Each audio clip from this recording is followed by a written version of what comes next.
नमस्कार, स्वागत है आपका हेडलाइंस इंडिया पर। मैं हूं नवीन चौहान।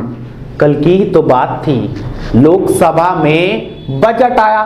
बजट ऐसा आया जैसे पिच पर बाउंसर्स आती हैं। मोदी सरकार के इन बाउंसर्स से विपक्षी ढेर हो गया। अब आज की बात कर लो। आज मोदी उन बाउंसर्स के बाद सीधा चले गए दिल्ली से पश्चिम बंगाल, ममता बनर्जी के गढ़ में, क्योंकि यूपी की तो हालत आपको पता चली गई। यहां पे तो मायावती और अखिलेश ने जाल बना दिया, जिस जाल में मोदी को फंसाने की रणनीति चल रही है। अब पश्चिम बंगाल पहुंचे मोदी, जब रैली स्थल पहुंचे तो भीड़ देखकर गदगद हो गए। भीड़ क्या, जन सैलाब था। कोने कोने तक सिर्फ लोग ही मौजूद थे और मोदी देखकर इतने खुश हो गए कि वाह, अब तो पश्चिम बंगाल बदलेगा, या यूं कहें कि हमें यहां से कुछ मिल जाएगा। मोदी ने अपना भाषण शुरू कर दिया। लगभग कुछ देर बीत गई और जब देर होने लगी तो भीड़ लगातार बढ़ने लगी। वहां पर पैर रखने की जगह नहीं था।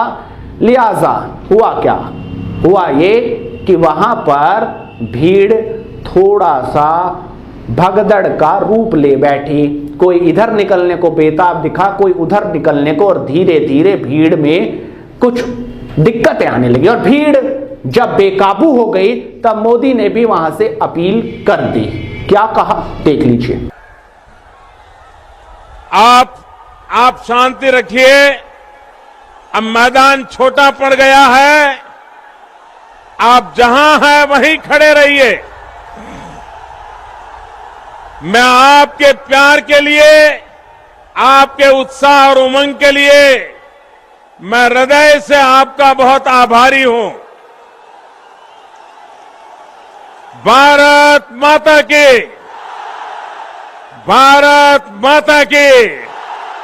तो देखा आपने किस तरह से रैली स्थल पर भीड़ बेकाबू हो गई थी। अब सवाल यह है कि क्या मोदी ने जो सोचा था वो हो गया, क्योंकि पश्चिम बंगाल में 42 सीट हैं और पिछले बार की बात की जाए तो ममता बनर्जी ने लगभग सुपड़ा ही साफ कर रखा है। वहां पर बीजेपी को महज 2 और कांग्रेस को 4 सीट मिली थी। अब 42 सीटों पर पीएम मोदी की नजर है, या यूं कहें कि बीजेपी की नजर है, क्योंकि 80 लोकसभा सीट वाले यूपी में तो कुछ दिक्कतें हैं। यहां पर मायावती और अखिलेश के जाल के कारण कुछ सीटें कम हो सकती हैं। लिहाजा पश्चिम बंगाल या कहें कि उधर के एरिया में मोदी ने अपनी छाप छोड़नी शुरू कर दी। लेकिन मोदी की जो अपील थी उससे जनता कितना कुछ समझ पाई, ये भी देख लीजिए।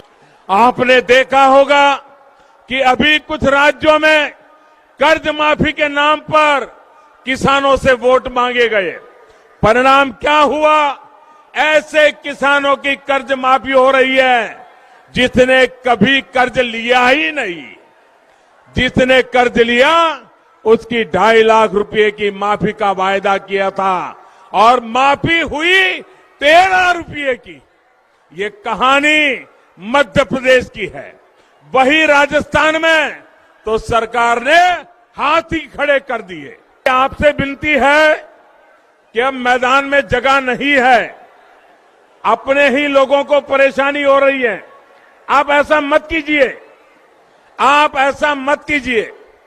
आपका प्यार मेरे सर आंखों पर, लेकिन ये आपका उत्साह, ये उमंग, आज ये जगह कम पड़ गई, ये मैदान छोटा पड़ गया और इसके कारण आपको असुविधा हो रही है। मैं आज आप यहां, अब सवाल यह है कि भले ही मोदी ने बीच में अपना भाषण रोक दिया, लेकिन क्या जो जनता वहां थी वो समझ गई है कि खेल अब बदलेगा और ममता बनर्जी के माथे पर शिकन आ गई है? यही सवाल लगातार बना रहेगा। आपको ये वीडियो कैसा लगा, अपनी राय दीजिए, इस वीडियो को शेयर कीजिए और हेडलाइंस इंडिया आपका चैनल है, इसे सब्सक्राइब कीजिए, घंटी बजा दीजिए। फिर मिलते हैं आप ही के इलाके में। नमस्कार।